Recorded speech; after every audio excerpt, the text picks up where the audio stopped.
ధ్యాన నిమిత్తమే పరిశుద్ధ గ్రంథంలోంచి యోహాను సువార్త 9వ అధ్యాయము, యోహాను సువార్త 9వ అధ్యాయం బైబిల్ గ్రంథాలలో ఉన్న వారందరూ కూడా తెరిచి కొన్ని వచనాలు చదవాలని ప్రభు పెట్టుకుంటున్నాను. 9వ అధ్యాయం మొదటి రోజు నుండి ఆయన మార్గమును పోవచ్చుండగా పుట్టి గుడ్డివాడైన ఒక మనుష్యుడు కనబడెను. ఆయన శిష్యులు బోధకుడా, వీడు గుడ్డివాడై పుట్టడానికి ఎవడు పాపం చేశాడు? వీడా, వీని కన్నవారా అని ఆయన అడగగా, యేసు వీడైనను వీని కన్నవారైనను పాపం చేయలేదు గాని దేవుని క్రియలు వీని యందు ప్రత్యక్షపరచబడుటకి వీడు గుడ్డివాడిగా పుట్టెను. పగలున్నంత వరకు నన్ను పంపిన వాని క్రియలు మనం చేయుచుండవలను. రాత్రి వచ్చుచున్నది, అప్పుడెవడను పని చేయలేడు. ప్రార్థన. పరిశుద్ధుడ, ప్రేమగల మా తండ్రి, ఈ విలువైనటువంటి శ్రేష్టమైన అమూల్యమైన పరిశుద్ధమైన నామానికి వేలదోదరము స్తోత్రం తెలుస్తున్నాం. రోజు ఆసక్తి కలిగి జూమ్ మీటింగ్లో ప్రభు ఎంతమంది అయితే పాల్గొని ఈ వాక్యం వినాలనేటువంటి ఆసక్తి కలిగి వారు ఉన్నారో, సమస్తమైనటువంటి దేవుడు ఎవరి తలంపులు ఎలాంటివో మీకు తెలుసున్నాయి. అందరి హృదయములను పరిశీలించేవాడు, అందరి ఆలోచన ఎరిగినవాడు, అందరి సమస్యలు ఎరిగినవాడు, ప్రతి వారి బలహీనత నుంచి, ప్రతి వారి వ్యాధి నుండి, ప్రతి సమస్య నుండి, ప్రతి దేవ ఆటంక శక్తి నుంచి విడుదల కలిగించాలని ప్రార్థన చేస్తున్నాం. ఎందుకంటే నీ వాక్కు వెలుగుతోంది, వెలుగు కలుగును, తెలివి లేని వారికి తెలివినిచ్చిన నీ వాక్యం చెప్తుంది. అంతటి శక్తి కలిగినటువంటి ప్రభావం కలిగిన నీ వాక్కుని స్థలంలో వెల్లడిపరిచి మా జీవితంలో మేలు జరిగించమని యేసు నామమున ప్రార్థించి వేడుకొంచున్న మా పరమ తండ్రి, ఆమేన్. హల్లెలూయా. మంచిది. ఈ యోహాను సువార్త 9వ అధ్యాయంలో ఒక వ్యక్తిని మనం చూస్తున్నాం. ఆ వ్యక్తి పుట్టి గుడ్డివాడైనటువంటి వ్యక్తి. యేసు ప్రభుతో ఆ శిష్యులు అడుగుతున్నారు, పుట్టి గుడ్డివాడైనటువంటి వాడు మార్గం గుండా నడుచుకుంటూ వెళ్తుంటే ఈ శిష్యులు యేసయ్యని అడుగుతున్నారు, అయ్యా వీడు గుడ్డివాడిగా పుట్టడానికి వీడు చేశాడా పాపం, వీడి కన్నవారు చేశారని యేసయ్యని అడిగారు. యేసయ్య చెప్తున్నాడు, వీడైనను వీడి కన్నవారైనను పాపం చేయలేదు కానీ దేవుని క్రియలు వీని యందు ప్రత్యక్షపరచబడు నిమిత్తమై వీడు గుడ్డివాడిగా పుట్టాడని ప్రభు చెప్పాడు. మంచిది. ఎందుకంటే శిష్యులు ఎందుకు అడిగారండి అంటే, పాత నిబంధన గ్రంథంలో తండ్రుల దోషం కుమారుల మీదకి పంపిస్తానంటాడు. అందుకనే వీడు చేశాడా పాపం, వీడి కన్నవారు చేశాడని అడుగుతున్నారు. అయితే వీడు చేయడానికి అవకాశం లేదు. ఎందుకు చెప్పనా, వీడు పుట్టుకుతో గుడ్డివాడు. కాబట్టి యేసు ప్రభువు ఒక మాట చెప్పాడు, వీడి కన్నవారి వల్ల వీడు గుడ్డివాడు అవ్వలేదు, లేక వీడు చేసిన స్వయంకృతావ్రతం వల్ల వీడు గుడ్డివాడు అవ్వలేదు, కానీ దేవుని క్రియలు ఎలాంటివో వీని ద్వారా ప్రత్యక్షపరచబడు నిమిత్తమై వీడు గుడ్డివాడిగా పుట్టాడని ప్రభు చెప్పాడు. కొన్ని వ్యాధులు ఏమంటే కొన్ని వ్యాధులు, కొన్ని శ్రమలు, కొన్ని సమస్యలు దేవుని క్రియలు మన యందు ప్రత్యక్షపరచబడు నిమిత్తమే కలుగుతాయి. మనం చింతించవలసిన పని లేదు. దేనికి వేదన పొందవలసినటువంటి పని లేదు. సృష్టించినవాడు ఆయన, విడిపించేవాడు ఆయన, స్వస్థపరిచేవాడు ఆయనే. ఆయన హస్తాలకే మనం అప్పగించుకున్నాం మన జీవితాన్ని. మనం దేనికి బాధపడవలసిన పని లేదు. ఒకసారి మనం చెప్పుకున్నాం, దేని వల్ల వ్యాధులు వస్తాయి అని, సాతాను వల్ల వ్యాధులు వస్తాయని, మన స్వయంకృతాపడం వల్ల మరి వ్యాధులు వస్తాయని, పితరుల దోషం వల్ల వ్యాధులు వస్తాయని, అలాగనే వాతావరణ పరిస్థితులను బట్టి వ్యాధులు వస్తాయని, మనం మరి పరిశుభ్రంగా మన ప్రాంతాలు పరిశుభ్రంగా లేనందువల్ల వ్యాధులు వస్తాయని కొన్ని విషయాలు మనం నేర్చుకున్నాం. అలాగే దేవుని కుమారుడు మహిమపరచబడు నిమిత్తమే వ్యాధులు వస్తాయని, దేవుని క్రియలు ప్రత్యక్షపరచబడు నిమిత్తమే వ్యాధులు వస్తాయని మనం ఒకసారి పోయిన సబ్జెక్టులో మనం చదువుకున్నాం, చెప్పుకున్నాం, నేర్చుకున్నాం. ఇప్పుడు యేసు ప్రభు శిష్యులతో యేసు ప్రభు చెప్తున్నాడు, దేవుని క్రియలు వీని యందు ప్రత్యక్షపరచబడు నిమిత్తమే వీడు గుడ్డివాడిగా ఎదిగించబడ్డాడు.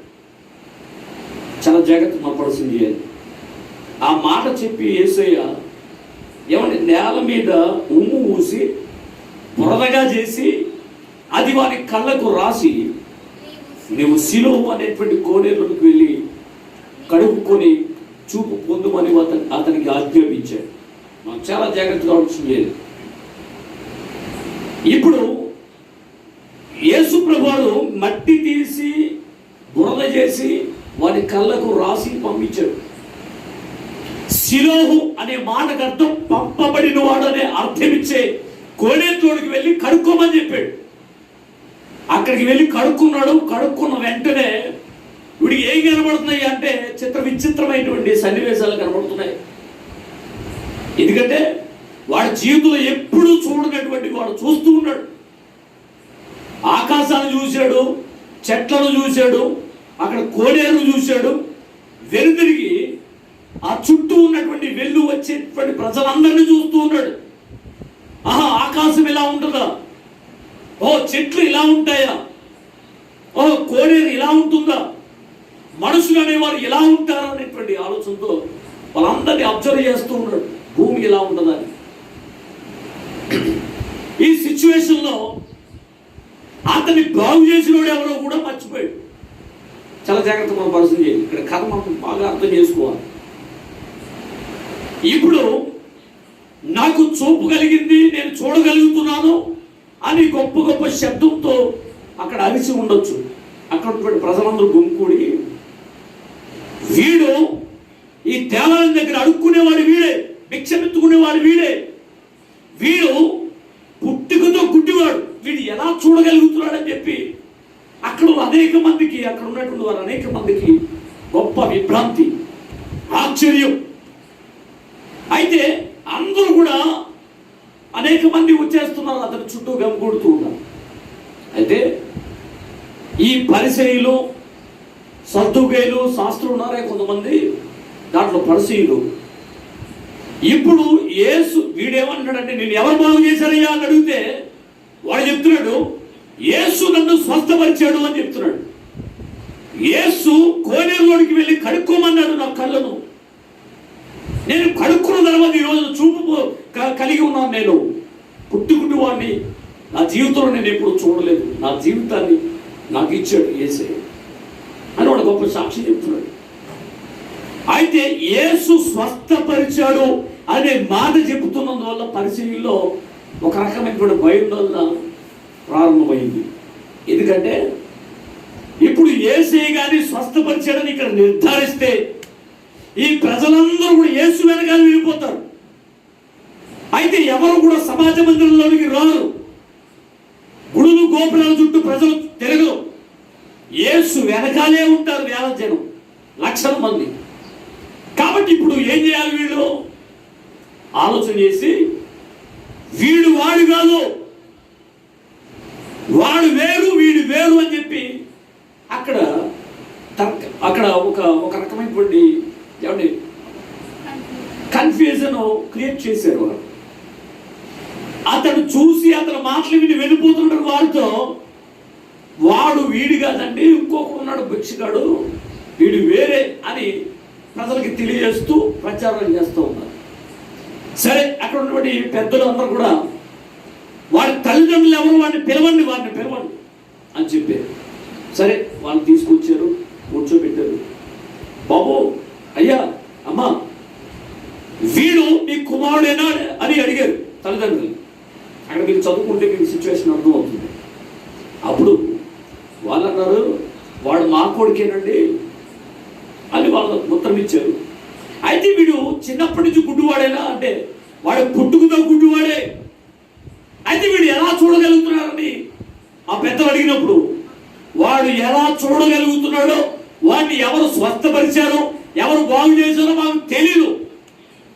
కానీ వాడు యవనస్తుడిగా ఉన్నాడు, వాడు మీ మధ్య ఉన్నాడు, వాడికి మాట్లాడే శక్తి వాడికి ఉంది. కాబట్టి వాడిని ఎవరు బాగు చేశారో మీరే అతన్ని అడిగి తెలుసుకోండి అని చెప్పి చేతులు దులిపేసుకున్నారు తల్లిదండ్రులు. ఎందుకు అలా చేశారండి అని అంటే, వారు పరిచర్యలకు భయపడ్డారు. ఎందుకు భయపడ్డారండి అని అంటే, అంతకు ముందు ఒక తీర్మానం చేశారు దేవాలయంలో.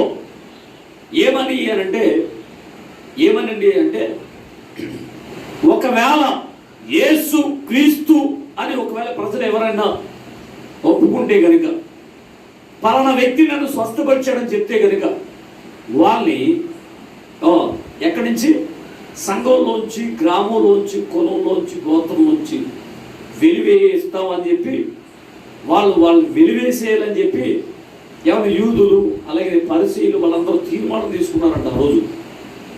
కాబట్టి ఎక్కడ మమ్మల్ని వెలివేస్తారో అనేటువంటి ఆలోచనతో వాళ్ళు ఏం చెప్పారంటే, వాడు ఎలా స్వస్థత పొందాడో మాకు తెలియదు, వాడు వయసుకు వచ్చినాడు, వాడు మీ దగ్గరే ఉన్నాడు, వాడిని అడిగి తెలుసుకోమని చెప్పి యేసు వారికి చెప్పారు. అదే అక్కడ ఉన్నటువంటి పరిశీలికి చెప్పారు స్వామి, ఇక్కడ పరిశీలికి చెప్పారు. మంచిది. అప్పుడు వాడిని అడుగుతున్నాడు, ఒరే బాబు నేను స్వస్థపరిచింది ఎవరా అని అడిగితే వాడు చెప్తున్నాడు, యేసు నన్ను స్వస్థపరిచాడు అని చెప్పి. అక్కడున్న వారు అడుగుతున్నారు, ఆ యేసు ఎలా ఉంటాడో మీకు తెలుసా అని అడిగారు. ఇప్పుడు వాడి గుండెలో రాయబడింది. ఎందుకంటే సాధారణంగా మనమందరం కూడా దేవుని మందిరానికి వచ్చిన వెంటనే దేవుడు బాగు చేసేయాలని అనుకుంటాం. అంతగా త్వరగా దేవుడు అద్భుతం చేస్తాడు. చేసిన వెంటనే ఎంత త్వరగా దేవుడు అద్భుతాన్ని చేశాడో, ఎంత త్వరగా దేవుడు స్వస్థపరిచాడో, ఎంత త్వరగా దేవుడు ఆశీర్వదించాడో, ఎంత త్వరగా దేవుడు విడిపించాడో అంత త్వరగా దేవుడు మర్చిపోతూ ఉంటాం. ఇప్పుడు వీడికి చూపు వచ్చిన తర్వాత నేను చూడగలుగుతున్నానని సంతోషంలో ఉన్నాడు, కానీ నన్ను స్వస్థపరిచినటువంటి వాడు యేసయ్య అని చెప్పి ఆయన పాదాల మీద పడి ఆయనకి మొక్కి ఆయన ఒక్క థ్యాంక్స్ అన్న చెప్పాడా? మర్చిపోయాడు. ఈరోజు చాలా మందికి దేవుడిచ్చే వరాలు ఫలాలు కావాలి తప్ప నిజ దేవుడిని చూడాలనేటువంటి తాపత్రయం ఎవరికి లేదు. ఆయన చూడాలి, ఆయనతో మాట్లాడాలి, ఆయన్ని కలుసుకోవాలి, ఆయనతో సహవాసం చేయాలనేటువంటి తీర్మానం ఎవరికైనా ఉందా? ఈరోజు మనం బాగా పరిశీలన చేయాలి. మనం కథగా జరిగి వెళ్ళిపోతూ ఉంటాం. దాంట్లో ఉన్నటువంటి భావాన్ని మాత్రం అర్థం చేసుకో. దేవుడు మమ్మల్ని విడిపించాలి, దేవుడు మమ్మల్ని స్వస్థపరచాలి, దేవుడు మమ్మల్ని ఆశీర్వదించాలని మనం కోరుకుంటున్నాం. మంచిదే. దేవుని వాక్యంలో ఉన్నటువంటి మాధుర్యాన్ని మనం ఆస్వాదించినప్పుడు దేవుని క్రియలు మన యందు ప్రత్యక్షపరచబడతాయి. దేవునికి మహిమ కలుగును గాక. జగతి మనం ఆలోచన చేయాలి. ఇప్పుడు నేను ఒక మాట చెప్తున్నాను, వినండి. మనమందరం కూడా మునుపు దూరస్తులు, మనం పాపులమే. మన మనోనేత్రాలు గుడ్డితనం కలిగేసింది ఈ యుగ సంబంధమైనటువంటి దేవత. కాబట్టి మనం అందరం గుడ్డితనంలో ఉన్నాం. ఏది సత్యమో, ఏది అసత్యమో, ఏది నిజమైనటువంటి మరి సత్యమో తెలియనటువంటి విధంగా లోకానుసారంగా బంధువులు స్నేహితులు ఎడిదిప్పితే అటు మనం తిరిగిపోయి లోకానుసారంగా తిరిగి ప్రవర్తించిన వారంగా ఉన్నాం. గుడ్డివాడికి ఎవడైనా చేయి పట్టుకుంది దారి చూపిస్తేనే కదా వాడు వెళ్ళేది. కాబట్టి ఈ రోజున మన పెద్దలు అలా చేశారు, మనం కూడా ఎలా చేద్దామని చెప్పి లోకులు వెళ్ళే మార్గంలోనే ప్రయాణం చేస్తూ ఆ గుడ్డిదనంలోనే ఉండి పాపంలో పొర్లాడుతూ జీవిస్తున్నటువంటి మనలను యేసయ్య పిలిచాడు. దేవునికి మహిమ కలుగును. ఇప్పుడు ఆ గుడ్డివాడిని పిలవమన్నట్లుగా మనల్ని కూడా పిలుచుకున్నాడు. ఆయన ప్రయాసపడి బాగా మోసుకొచ్చున్న సమస్త జనులారా ఎదుగు రండి, నేను మీకు విశ్రాంతిని కలుగజేస్తాను ప్రభు సెలవిచ్చినట్లుగా. వెంటనే ఆయన ఉమ్ము మూసి, ఆయన ఒమ్ములో స్వస్థత, చూపులో స్వస్థత, వస్త్రంలో స్వస్థత, కాబట్టి ఆయన మాటలో స్వస్థత. అక్కడ దేవుని మహిమ మనం చూస్తాం. మంచిది. బొంద చేసి ఆ మట్టిని కళ్ళకు రాసాడు అని అంటే మనం చాలా పరిశీలన చేయాలి. ఇప్పుడు చాలా మంది గర్వం వచ్చి కళ్ళు మూతలు పడిపోతాయి. అవునా? కళ్ళు నెత్తి మీదకి వచ్చిన తరం కలదని వాక్యం చెప్తుంది. కళ్ళు మూసుకుపోయి ఎలా ప్రవర్తించాలో కూడా తెలియకుండా వాక్యానికి విరుద్ధంగా లోకానుసారంగా పాపంలో పొర్లాడుతూ కళ్ళు ముయ్యబడి కళ్ళు నెత్తి మీదకి వచ్చి వెచ్చలబడి జీవితం జీవిస్తున్నటువంటి వ్యక్తులకి గొట్టలు పెట్టిగా నువ్వు మట్టివిరా, నువ్వు వట్టివి మట్టివి అని తెలియజేయడానికి వాడి కళ్ళకు బురద రాసేది యేసయ్య. భక్తులు పాడుతున్నారు, మట్టివిరా ఒట్టివిరా మన్నవురా మన్నువురా మాయము కాయము మాయమురా అని చాలా జాగ్రత్తగా వచ్చింది. ఏలియా సారెపదని ఊర్లోకి వెళ్ళినప్పుడు ఆమె అంటుంది ఏమని, ఆస్వాదించబడిన తర్వాత ఏమన్నా తెలుసా, నీవు నా ఎదుగు రానేలా, నా పాపము నాకు తెలియజేయనేలా అని. ఒకసారి పేతురు గారు కూడా యేసు దోణి మీద కూర్చున్నప్పుడు వలలు వేయమని ఆజ్ఞాపించినప్పుడు, ఎవడు లోతుకు నడిపించి వలలు వేసినప్పుడు అనేకమైన విస్తారమైన చేపలు పడ్డాయి. ఒక దోణి సరిపోనందువల్ల మరొక దోణిను సంఖ్యలు చేసి పిలిచి దాన్ని నిండా నింపారు. ఇప్పుడు ఆ పేతురు గారు యేసు పాదాల మీద పడి చెప్తున్నాడు, అయ్యో నేను పాపాత్ముడు ప్రభు అని. కాబట్టి మనం చాలా జాగ్రత్తగా వస్తుంది. మనం ఎలాంటి వారు మన దాని గురించి దేవుడు మనకు అర్థం చేసే విధంగా దేవుడు తన భక్తులను నిలబెట్టుకుని దేవుని వాక్యాన్ని సత్య సువార్తను బోధింపజేస్తూ ఉన్నాడు. నీవు సత్య వేద గ్రంథాన్ని పఠించిన వ్యక్తి అయితే కనుక నువ్వు ఎలాంటి వాడు, నువ్వు ఎలా వచ్చావు ఈ లోకానికి, మళ్ళా ఎలా వెళ్ళిపోతావు అన్న దాని గురించి నీకు అర్థమవుతుంది. అయితే దేవుని వాక్యానికి లోబడి నువ్వు ఒక మధ్యవాది, ఈ లోకంలో పేరు సంపాదించాలని ధనం సంపాదించాలని ప్రాకులాడుతున్నావేమో, అవన్నీ ఒకనొక సమయంలో ఈ లోకంలో విడిచి మనం ఎగిరిపోవాల్సిన వారమే. ఈ సత్యాన్ని మనం గమనించాలి. ఎప్పుడైతే ఈ సత్యాన్ని గ్రహించామో ఇక నేను పాపంలో లోకంలో జీవించకూడదన్నటువంటి తీర్మానంలో నువ్వు వస్తావు. అందుకునే రక్షణార్థమైన మారు మనసు నీకు రావాలి. అందుకునే దైవ చిత్తానుసారమైనటువంటి దుఃఖం నీలోకి రావాలి. నీ కళ్ళకున్నటువంటి పొరలు రావాలి అంటే నువ్వు మట్టివారు అని నువ్వు జ్ఞాపకం చేసుకోవాలని ప్రభు పేట ఈరోజు తెలియజేస్తావు. మన వాక్యం ఉన్నటువంటి సారాన్ని మనం అర్థం చేసుకోవాలి. కాబట్టి ఎప్పుడైతే నేను ప్రాపీణ్యాన్ని గ్రహించామో వెంటనే నీలోకి పశ్చాత్తాపం కలుగుతుంది. పశ్చాత్తాపం కలిగినటువంటి నీవు ఈరోజు చాలా మంది బాప్తిసాలు తీసుకుంటున్నారు. ఏంటంటే పెళ్లికి బాప్తిసం, సర్టిఫికెట్లు బాప్తిసం. ఈ రోజున సర్టిఫికెట్లు మాస్టర్స్ కాని వారు కూడా మాస్టర్స్లుగా సర్టిఫికెట్లు దాంట్లో ఇది బాప్తిసం తీసుకున్నట్టుగా సర్టిఫికెట్ రాయి చేసి ఏవేవో పెట్టేసుకుని పత్రాలు సమర్పించినటువంటి వాళ్ళు గవర్నమెంట్ నుంచి ఏదో కావాలి సర్టిఫికెట్కి బాప్తిసం, ఏమండి వివాహాలకి బాప్తిసం, దీనికే పరిమితం చేస్తున్నారు ఈరోజు నేటి కాలంలో. ఇంట్లో వాళ్ళు అందరూ బాప్తిసం తీసుకున్నారు, నేను కూడా తీసుకోవాలనే ఉద్దేశంతో తీసుకున్న వాళ్ళు కొంతమంది. వాళ్ళు తీసుకుంటే వీళ్ళు తీసుకుంటారు, వాళ్ళు భక్తి చేస్తే వీళ్ళు భక్తి చేస్తారు, వాళ్ళు దేవుడి మందిరానికి వెళ్తే వీళ్ళు దేవుడి మందిరానికి వెళ్తారు, వాళ్ళు దేవుడి మందిరానికి మానేస్తే వీళ్ళు కూడా మానేస్తారు. అది ఒక్కరు చూసి భక్తి చేసే వాళ్ళు ఎక్కువైపోయారు నేటి కాలంలో. కాబట్టి చాలా జాగ్రత్తగా అవసరం.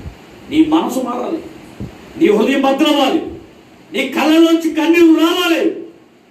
మారు మనసు అనేది నీళ్ళకి వచ్చినప్పుడు నీ హృదయం బద్దలై కళ్ళలోంచి నీరు వస్తున్నటువంటి విషయాన్ని మనం బాగా గమనించాలి.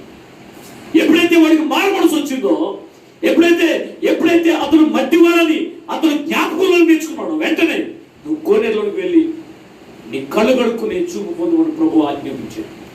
ఆ కోనేరుకి అర్థం ఏంటో తెలుసా? సిలోహు అనే పేరుకి అర్థం పంపబడిన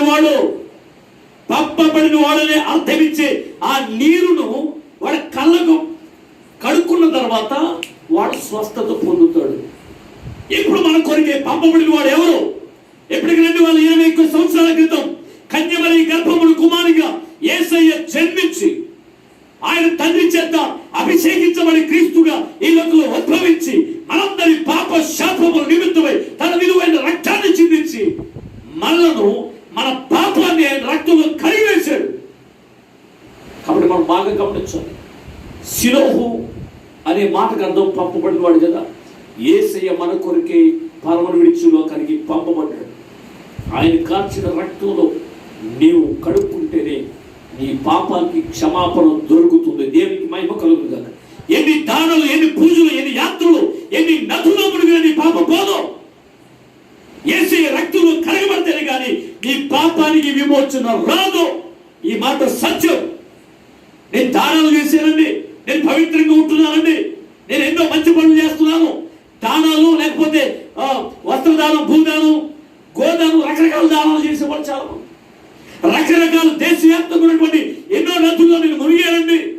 చెప్పుకునే వాళ్ళు చాలా మంది. అందుకనే భక్తులు పాట పాడాడు. పాపము పోయే మార్గము తెలియక చీకటిలో మనిషి వెదకుచున్నాడు. వ్రతములు పూజలు చేసిన గాని పుణ్యనదులలో మునిగిన గాని పాపము పోదు, మోక్షము రాదు. పాపము పోదు, మోక్షము రాదు. యేసయ్య మార్గం, ప్రభు యేసయ్య మార్గం, యేసయ్య మార్గం, ప్రభు యేసయ్య మార్గం. రెండు మార్గాలు జీవం మరణం, రెండు మార్గాలు జీవం మరణం. ఒకటే మోక్ష మార్గము యేసయ్య మార్గం, ఒకటే మోక్ష మార్గము యేసయ్య మార్గం, యేసయ్య మార్గం, ప్రభు యేసయ్య మార్గం, యేసయ్య మార్గం, ప్రభు యేసయ్య మార్గం. హల్లెలూయా. మనం చాలా చరిత్రాల్సి ఎన్ని నదుల్లో మునిగినా నీ పాపం పోదు. అందుకనే యేసయ్య కార్చిన రక్తములు కడగబడితేనే గాని ఈ పాపానికి విమోచన రాదు. ఇప్పుడు ఆ వ్యక్తి శిలువలోని ఆ కొయ్యలోకి కడుక్కున్నాడు, వాడు స్వస్థత పొందాడు. ఆత్మీయమైన శారీరకమైనటువంటి వ్యాధి నుండి విడుదల పొందాలి అంటే నువ్వు యేసు రక్తంలో కడగబడాలి. ఈ మాట సత్యం.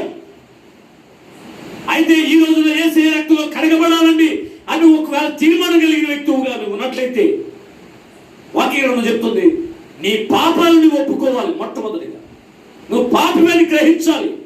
దేవుడు నన్ను నేలమంటుతో తీసి నరుడుగా నిర్మించాలని నీ హృదయాన్ని విశ్వసించాలి. నిర్మించి నిన్ను రక్షించడానికి తన ప్రియకుమారుని లోకానికి పంపించాడు. ఆయన తన రక్తము చేత నిన్ను కొన్నాడని నీ హృదయంలో విశ్వసించాలి. అప్పుడే నువ్వు రక్షించబడతావు అని వాక్యం చెప్తావు. చాలా జాగ్రత్తగా ఆలోచించాలి. నువ్వు ఎక్కడున్నా నీ వ్యాధి నుండి దేవుడు నువ్వు స్వస్థపరచాలి అంటే, శారీరకమైన ఆత్మీయమైన వ్యాధి నుండి దేవుడు నువ్వు స్వస్థపరచాలి అని అంటే నువ్వు ఇంకా కడగబడలేదేమో. నీ హృదయం, నీ మనస్సు దేవుని మీదకు తెచ్చుకో. ఒకవేళ తెలిసి తెలియనటువంటి పాపాలు ఎన్నో చేసి ఉండొచ్చు. దేవుని దగ్గర క్షమాపణ వేడుకోమని ప్రభు పెట్టి ఆజ్ఞాపిస్తున్నారు. చాలా జాగ్రత్తగా వచ్చింది. వీడు బాప్తిజం, ఒక రకంగా చెప్పాలంటే ఇక్కడ బాప్తిజం తీసుకున్నాడు, అది అలా అర్థం చేసుకుందాం. అక్షరంగాను ఆత్మీయంగాను దేవుని వాక్యాన్ని మనం ధ్యానం చేయాలి. ఈ విషయాన్ని మనం మర్చిపోవద్దు. వీడు శిలువ కోనేరులోకి వెళ్ళి వచ్చిన తర్వాత వీడు రక్షణ పొందాడు, వీడు స్వస్థత పొందాడు, వీడు విడుదల పొందాడు, వీడి మనోనేత్రాలు తెరవబడ్డాయి. ఇప్పుడు వీడికి లోకం కనబడతా ఉంది, మనుషులు కనబడతా ఉన్నారు. అంతకు ముందు ఎవరు తీసుకువెళ్తే వాళ్ళు వెనకాల పోయేవాడు, ఎవరు ఏది చెప్తే అదే సత్యం అని తిరిగేవాడు. ఇప్పుడు ఏది సత్యమో ఏది నిజమో అన్ని కూడా గ్రహించేటువంటి మనసులోకి వచ్చేసాడు వీడు. ఈరోజు చాలా మంది బాప్తిజం మొదలెట్టిన వాళ్ళందరూ కూడా ఏది సత్యమో తెలుసుకుంటున్నారు, వాక్యాన్ని వింటున్నారు. ఏమంటే వాళ్ళ తెలివితో, జ్ఞానంతో, బుద్ధితో వారి జీవితాన్ని, వారి కుటుంబాలను కట్టుకోగలుగుతున్నారు. అంతకుముందు తెలిసి తెలియని పరిస్థితిలో వారి మనోనేత్రాలు గుడ్డిదనం కలిగేయడం వల్ల వారి లోకంలో అబద్ధమైన వాటిని ప్రేమిస్తూ జరిగిస్తూ దాని ప్రకారంగా నడిచారు. ఇప్పుడు బాప్తిజం పొందిన ఆయన రక్తంలో కనబడిన వారందరూ ఆయన వాక్యపు వెలుగులో వారి జీవితాలను సరి చేసుకుంటూ ఉన్నారు. అయితే వీడు స్వస్థత పొందిన తర్వాత ప్రజలందరూ గుమ్మికూడారు. దారిన పోయేవాడు అందరూ వీడి గురించి మాట్లాడమే. గ్రామ పెద్దలు, కుల పెద్దలు, మత పెద్దలు అందరూ కూడా వీడి గురించి మాట్లాడమే. అంతకు ముందు త్రోపక్కలు కూర్చుంటే సహాయం చేసేవాడు లేడు, అసలు వాడి గురించి మాట్లాడేవాడు లేడు. ఇప్పుడు అందరూ తయారైపోయారు, ప్రతి ఓడికి లోకం అయిపోయాడు వీడు. చాలా మంది నేటి కాలంలో బాప్తిజం పొందిన తర్వాత, యేసుని నమ్ముకున్న తర్వాత బంధువుల నుంచి, స్నేహితుల నుంచి, ఇరుగు పొరుగు వారి నుంచి, కులం నుంచి, గోత్రం నుంచి, ఏమన్నా అర్థమైందా? చీటుపోట్లు మాటలు అనుభవించడమే. చాలా మంది అంటారు, ఏమంటే బాప్తిజం పొందిన తర్వాత మా బంధువులు ఎలాగంటున్నారండి, మా స్నేహితులు ఎలా అంటున్నారండి, మమ్మల్ని వెలివేశారండి, మా గోత్రంలోంచి, మా కులంలోంచి, మా గ్రామంలోంచి. అని చెప్పుకుని వాడు ఎక్కువ ఉంటాడు. కాబట్టి మనం చాలా జాగ్రత్త పడాల్సింది. ఇప్పుడు అందరూ కూడా ఇతన్ని వెలివేసినట్లుగా మాట్లాడుతున్నారు, మంచిదే. అంతకుముందు వీడిని పట్టించుకోని వాళ్ళు ఈ రోజున వాడు స్వస్థత పొందినందువల్ల వాడిని రాసి రంపాన్ని పెట్టే విధంగా వాళ్ళ మాటలు మాట్లాడుతున్నారు. తల్లిదండ్రుల దగ్గర తీసుకొస్తే వాళ్ళు కూడా వీడికి మాకు సంబంధం లేదని చెప్పి చేతులు దులిపేసుకున్నారు. చాలామంది ఈ రోజున క్రీస్తుని నమ్ముకున్నందువల్ల, వాక్యాన్ని విని అంగీకరించి వారి జీవితాలు కట్టుకుంటున్నందువల్ల బంధువుల నుంచి, స్నేహితుల నుంచి ఎన్నో మాటలు పడుతూ ఉండొచ్చు. కానీ తప్పు చేసినప్పుడు సిగ్గుపడాలి. ఏమంటే యేసయ్య రక్తంలో కడగబడి మనం నీతిమంతులుగా మార్చబడి పరిశుద్ధ సంఘంలో చేర్చబడి నీతి, భక్తి, పవిత్రత, యథార్థత కలిగి మాటలోను, చూపులోను, ప్రవర్తనలోను దేవునికి వ్యతిరేకమైనటువంటివి ఏమైనా ఉన్నాయేమో మనం పరిశీలన చేసుకుంటూ ప్రతి నిత్యం సత్యాన్ని అనుసరించి, నీతిని అనుసరించి ప్రవర్తిస్తున్న మనం దేని కోసం సిగ్గుపడాలి? ధైర్యంగా ఉండండి. ఎవరు ఏమనుకున్నా దేవుడు మాత్రం కలిగి జీవించండి. చాలా జాగ్రత్తగా. ఎన్ని శోధనలకు గురైనా యేసు ప్రభువు అంటాడు మత్తయి సువార్త 5:11 జనులు నా నిమిత్తం మిమ్మల్ని నిందించి, హింసించి, అబద్ధంగా మీ మీద చెడ్డ మాటలు పలికినప్పుడు మీరు ధన్యులు, మీరు ఉత్సహించి సంతోషించుడి, మీ ఫలం పరలోకంలో అధికమవునని ప్రభువు చెప్పాడు. ఈ మాట సత్యం. క్రీస్తును కలిగి జీవిస్తున్నటువంటి నీవు దేనికి భయపడద్దు. వ్యాధియా, శ్రమల, కరువ, ఇబ్బందుల, సమస్యల, బంధువుల నుంచి, స్నేహితుల నుంచి, ఇరుగు పొరుగు వారి నుంచి, కులం నుంచి, గోత్రం నుంచి, గ్రామం నుంచి నీకు ఎన్నో శోధనలు ఎదురవుతున్నాయా? దాని గురించి నువ్వు భయపడవద్దు. ధైర్యం కలిగి, నిరీక్షణ కలిగి, దేవుడు వాక్యానికి అనుగుణంగా సజీవుడైన దేవుడిని నమ్మేవు కాబట్టి వాక్యానికి అనుగుణంగా నీ భక్తి జీవితాన్ని కాపాడుకో. అందరూ విడిచిపెట్టారా?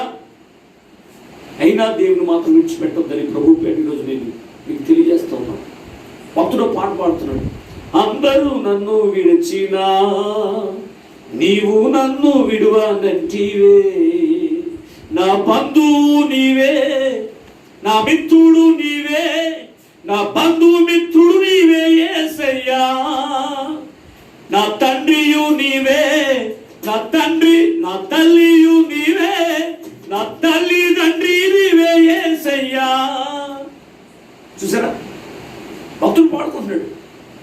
అటు బంధువులు, ఇటు కుల పెద్దలు, మత పెద్దలు అందరూ కూడా వెలివేశారు. ఎందుకంటే యేసు స్వస్థపరిచాడు అని ఒక్క మాట చెప్పినందువల్ల మీరందరూ గ్రామ బహిష్కరణ, సంఘ బహిష్కరణ, ఏమంటే మత బహిష్కరణ అనేటువంటి ఒక ఆంక్షలు పెట్టారు వీళ్ళు అంతకుముందు.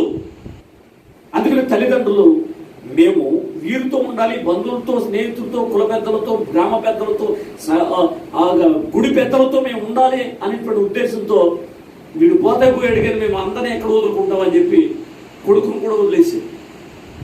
వీడు ఒంటరివాడైపోయాడు. ఒంటరివాడై వాడున్న స్థలంలో, వాడున్న ప్రాంతంలో ఎవరు ఒంటరి జీవితం ఎంత బాధాకరమైనటువంటిదో మీకు తెలుసా? ఈరోజున క్వారంటైన్లో ఉంటున్నటువంటి వాళ్ళని మీరు ఒకసారి టచ్ చేస్తే వారి మనోవేదన మీకు అర్థమవుతుంది.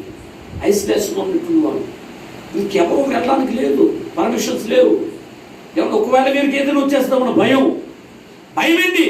ఒకవేళ వారిని తాగి వాళ్ళతో ఉండి ఒకవేళ ఉంటే అది కుటుంబ నాశనం అయిపోతుంది. అందుకనే ఒక వ్యక్తిని జైల్లో పెట్టి అతనికి ఎవరు కొలత ప్రకారంగా భోజన పానీయాలు పెట్టినట్లుగానే ఉంది ఈ రోజున. వీళ్ళు ఇంటి వారు వండి అతనికి ఒక గుమ్మం గారు పెట్టేస్తే ఆ ఇంట్లో ఉన్న వ్యక్తి పాపం తీసుకుని ఏమన్నా తినకో తింటున్నాడో తింటున్నదో కూడా తెలియని పరిస్థితులు ఈరోజు. చాలా జాగ్రత్త కావాల్సింది. అందరూ కలిసి తినేది వేరు, ఒక్కడే తినేది వాడికి తినొచ్చు, లేకపోతే మనసుకు రాకపోవచ్చు. కాబట్టి మనం చాలా జాగ్రత్త. ఒంటరి జీవితం చాలా బాధాకరమైనటువంటిది కదా. వీడు ఒంటరిగా జీవిస్తున్నాడు, కానీ అందరూ విడిచిన నా దేవుడు నాకు ఉన్నాడు. దేవునికి మహిమ కలుగును గాక. హల్లెలూయా. ఇదే నిరీక్షణ నువ్వు కలిగి ఉండవు. నువ్వు ఎక్కడున్నా, నువ్వు పెద్ద మీద ఉన్నా, నువ్వు క్వారంటైన్ ఉన్నా, నువ్వు ఐసోలేషన్ ఉన్నా, దేవుడు నీ పక్షాన ఉన్నాడు. ఈ మాట సత్యం. ఇలాంటి విశ్వాసం నీలో రావాలి. దేవుడు నీ పక్షాన ఉన్నాడు, నీతో ఉండి సాతానుతో యుద్ధం చేస్తాడు, నీకు విజయాన్ని సమకూరుస్తాడు, నిన్ను పవిత్రుడిగా చేస్తాడు, పరిశుద్ధుడిగా మారుస్తాడు, ఆరోగ్యవంతుడిగా చేస్తాడు, నిన్ను ఉన్నతమైన స్థితిలో దేవుడు పెడతాడు. ఈ మాట సత్యం. చాలా జాగ్రత్తగా మనం ఆలోచన చేయాలి. వీడి విశ్వాసంతో దేవుడి కోసం ఎదురు చూస్తున్నాడు. అయ్యా నిన్నొక్కసారి నేను చూడాలి, నా గుండెలో నా బాధ చెప్పాలి. అయ్యా నిన్నొక్కసారి నేను చూడాలి, నా గుండెలో నా బాధ చెప్పాలి. అమ్మ నాన్న అన్నీయు నీవేనయ్యా, అమ్మ నాన్న అన్నీయు నీవేనయ్యా. ఆదుకొని ఆదరించయ్యా. అయ్యా నిన్నొక్కసారి నేను చూడాలి, నా గుండెలో నా బాధ చెప్పాలి. పాడుకుంటాడు. చాలా జాగ్రత్తగా వస్తుంది. హల్లెలూయా. పాటలు కూడా సిచ్యువేషన్కి అనుగుణంగా వచ్చేస్తూ ఉన్నాయి. మరి ఎలా పాడుకున్నాడో నాకు తెలియదు, కానీ అతని హృదయాలాపన, అతని ధ్యానం, అతని ఆశ, అతని నిరీక్షణ, అతని పట్టుదల, అతని విశ్వాసం యేసు ఎక్కడున్నా ఆయన చెవిలో పడింది. నీ కొరకే పరిసయ్యులు, గ్రామస్తులు, కుల పెద్దలు, మత పెద్దలు, తల్లిదండ్రులు, అన్నదమ్ములు, ఇరుగు పొరుగు వారు అందరూ కూడా నీ నిమిత్తమై అతని వెలివేసిరి అనే మాట యేసే చెవిలో పడిందంట. దేవునికి మహిమ కలుగును గాక. యోహాను సువార్త 9:35 మనం చదివితే అక్కడ మాట కనబడుతోంది. చదువుదాం ఒకసారి. యోహాను సువార్త 9:35 పరిసయ్యులు వాణ్ణి వెలివేసిరని యేసు విని వానిని కనుగొని. ఏమంటే అర్థమైందా? ఇప్పుడు మనం యేసయ్యని కనుగోవడం కాదు, యేసయ్య కోసం నిరీక్షణ, పట్టుదల, విశ్వాసం, నిన్ను చూడాలి, నిన్ను చేరాలి, నీతో మాట్లాడాలి పట్టుదల, నిరీక్షణ నీకుంటే నువ్వు ఎక్కడున్నా నీ పక్కనే ఆయన ఉంటాడు, నీలోనే ఆయన ఉంటాడు, నీ ముందే ఆయన ఉంటాడు. దేవుడికి మహిమ కలుగును గాక. నిలుచున్నటువంటి నీలో విశ్వాసం రావాలి. ఈ వాక్యం ఇది. అంత పట్టుదల నీలో ఉందా? యేసుని ఒక్కని నాకు వద్దు అనుకుంటే బంధువులు, స్నేహితులు, ఇరుగు పొరుగు వాళ్ళు, అలాగే గ్రామ కులస్తులు, మత పెద్దలు, కుల పెద్దలు, గ్రామ పెద్దలు అందరూ వీటికి వీడుతూనే ఉంటారు. కానీ నాకు ఎవ్వరు వద్దు, యేసు ఉంటే చాలా అనుకున్నాడు. దేవునికి మహిమ కలుగును గాక. ఏమంటే మన బంధువుల వల్ల మనకు రక్షణ లేదు. ఈరోజున కరోనా వచ్చినటువంటి వాళ్ళ పరిస్థితి మనం పరిశీలన చేస్తే ఎంతమంది ఉన్నా, ఎంత బలగం ఉన్నా, అధికారం ఉన్నా, పెద్ద పెద్ద అధికారులు వేసినా, ఏమంటే ఆస్తి కోట్లు ఉన్నా, కరోనా వచ్చిందంటే ఎవరు కూడా దరిదాపులకు రావట్లేదు. రికమెండేషన్ కూడా పని అవ్వట్లేదు. చాలా జాగ్రత్తగా పరిశీలన చేయాలి. అందుకనే ఇవన్నీ పక్కన పెట్టండి. యేసయ్య మనకు కావాలి.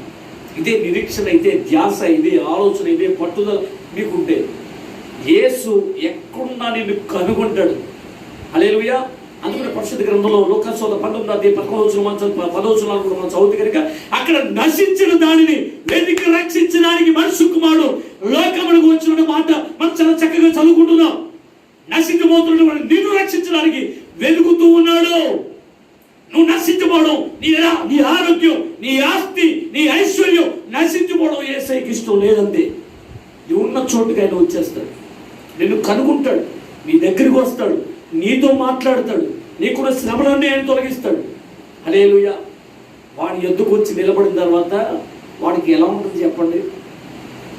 ఎవరు సమీపించలేని తేజస్సులో నివసించు నా యేసయ్యా, నీ మహిమను ధరించిన పరిశుద్ధులు నా కంట పడగానే, నీ మహిమను ధరించిన పరిశుద్ధులు నా కంట పడగానే, ఏ మౌదునో నేనే మౌదునో, ఏ మౌదునో నేనే మౌదునో, ఎవరు సమీపించలేని తేజస్సులో నివసించు నా యేసయ్యా.